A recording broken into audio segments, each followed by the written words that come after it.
नमस्कार दोस्तों। आज हम फ्रिज की कंप्लेंट पे आए हैं।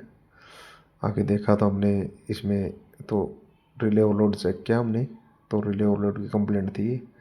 रिले ओवरलोड हमने न्यू रिले ओवरलोड डाल दिए फ्रिज में। डालने के बाद हमने वायरिंग अच्छे से चेक की। वायरिंग चेक करने के बाद हमने चालू किया फ्रिज को। चलने लगा हमारा फ्रिज और अच्छे से कूलिंग दिखा दी हमारे फ्रिज ने। ऐसी वीडियो देखने के लिए हमें लाइक, फॉलो, सब्सक्राइब करें।